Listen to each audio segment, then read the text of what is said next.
Marie-Saint-Jacques, tout en vous indiquant que vous disposez d'un temps de parole de 10 minutes. Merci, Madame la Présidente.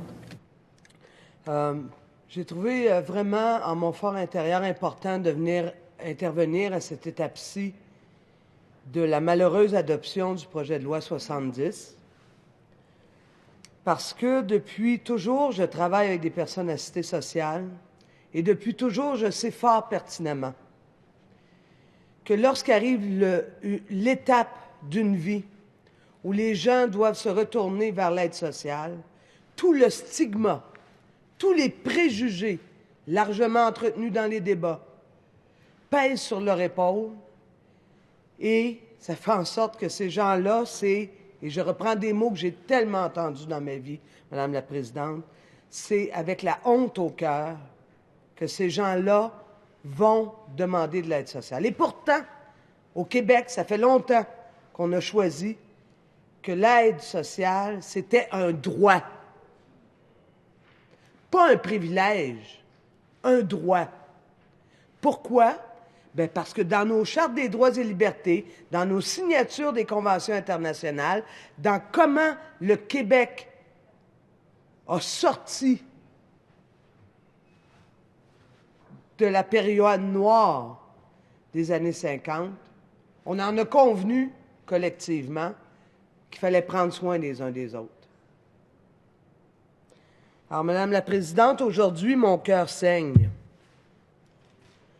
Mon cœur saigne parce que je connais ces personnes.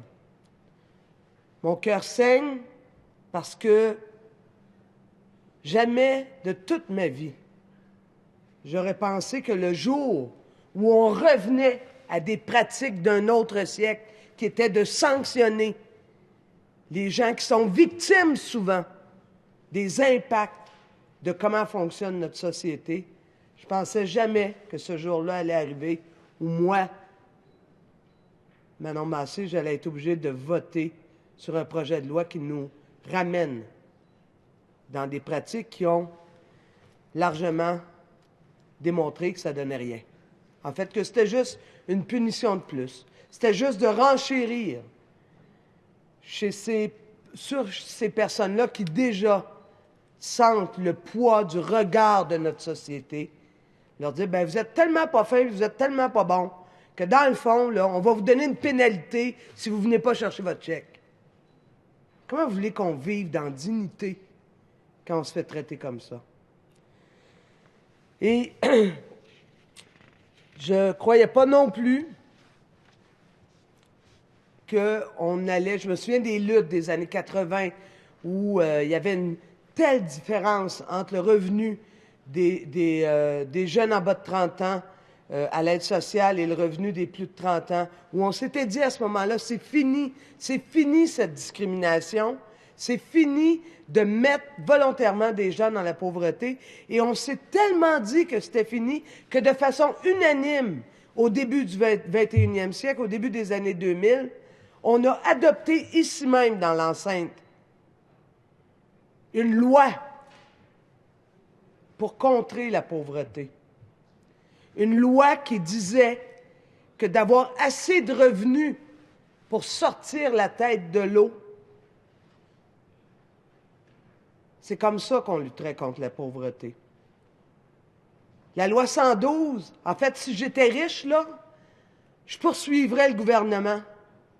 Parce que la loi 112, avec le projet de loi 70, n'est pas respectée.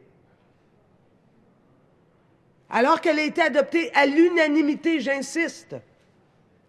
Il y a des gens qui étaient assis dans les banquettes des gens du Parti libéral dans ces années-là, qui, avec tous les autres parlementaires, ont dit « Le Québec veut mettre fin à la pauvreté ». C'est pas ça qu'on a devant nous. Juste très rapidement, puis je sais que la collègue a un temps limité, mais il faut juste que les valeurs de l'Assemblée nationale, l'article 6 de notre code fait en sorte que l'on doit respecter et soutenir les institutions. Alors, quand un député élu à l'Assemblée nationale dit « Je poursuivrai le gouvernement », de règlement, Madame la députée a un temps qui a été imparti, alors je vais lui demander de poursuivre. Merci, Madame la Présidente. Et en fait, ce qui me fascine, c'est qu'il y a beaucoup de gens sur le terrain qui saisissent que la pauvreté, dans une société riche comme la nôtre, c'est des choix politiques. Et les choix politiques font en sorte, et avec le projet de loi 70, on en a une démonstration, que les gens qui sont les plus pauvres, on va encore compliquer l'affaire pour s'assurer que cette distinction, cette distance, ce fossé, ces inégalités qui se créent entre les plus pauvres et les plus riches continuent à s'agrandir. Et je donne juste un exemple, Madame la Présidente, et les gens qui m'écoutent, surtout ces femmes qui vivent avec des moyens de crève-faim, mais qui ont une charge de famille. Il y a maintenant plus d'un an, j'ai déposé le projet de loi 399. Projet de loi visant à exclure les pensions alimentaires pour enfants du calcul des revenus dans diverses lois à caractère social, dont notamment la loi à l'aide sociale. Ça, Madame la Présidente, c'était une façon d'arrêter de culpabiliser les gens qui sont pauvres, qui sont à l'aide sociale, et c'était une façon d'arrêter de voler les enfants qui se voient couper leur... Madame la députée, là, je vais vous demander un peu plus de prudence là, avec le choix des mots, et je vous invite à poursuivre. Je ne sais pas comment trouver un autre mot pour dire qu'un parent qui paye sa pension alimentaire déterminée par un juge à raison de 300 piastres par mois se voit cet enfant-là enlever 200 piastres. Ben, j'ai pas de mot à dire, je l'ai juste expliqué. Ce projet de loi-là visait à rétablir pour que les enfants à l'aide sociale, soutenus par des parents à l'aide sociale, puissent retrouver l'argent qui leur est dû.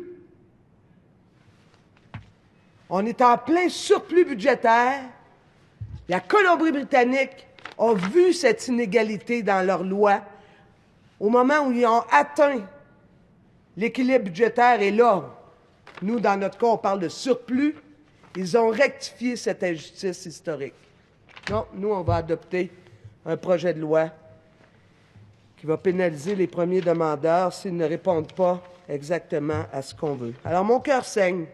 Et oui, j'ai une charge émotive parce que c'est des gens que j'ai côtoyés, pas que j'ai étudié de loin, pas que j'ai regardé à travers des chiffres, des gens que j'ai côtoyés à partir du moment où j'ai commencé à travailler. Il y en a dans ma famille, Madame la Présidente, des personnes assistées sociales, des gens qui n'ont pas eu le choix à m'amener d'aller chercher cette aide de premier recours. Il n'y a pas de trouble. Je n'ai pas honte. Mais eux et elles, ils ont honte. Et c'est ça qui me rend si vindicative face à là où nous en sommes. Alors, vous comprendrez bien, et je pense que ma collègue le dit régulièrement, que nous allons voter contre ce projet de loi-là. Et je terminerai juste en vous disant que il me semble que dans une société riche, on devrait s'appliquer à lutter contre les gens qui nous empêchent d'être plus riches comme société. Et ça ne s'adresse pas à des gens qui ne font même pas 700 $ par mois. Il y en a qui ont plusieurs zéros qui se rajoutent à ça, mais on a des lois complaisantes. Être riche, ça fait bien. Être pauvre, il faut te montrer du doigt. Et Madame la Présidente, je vais juste terminer en vous disant comment je suis inquiète quand je sais que ce même gouvernement est en train d'étudier actuellement l'idée d'un revenu minimum garanti. Je suis inquiète parce que le revenu minimum garanti, il est minimum pour les gens qui le vivent, mais si on n'est pas capable de garantir que ces gens-là vont pouvoir vivre dans la dignité, que ces gens-là vont pouvoir se sortir la tête de l'eau, que ces gens-là vont pouvoir bénéficier d'une répartition de la richesse et que tout ne se concentre pas entre les mains du 1%, je suis inquiète et nous sommes inquiets. Merci, Madame la Présidente. Alors, je vous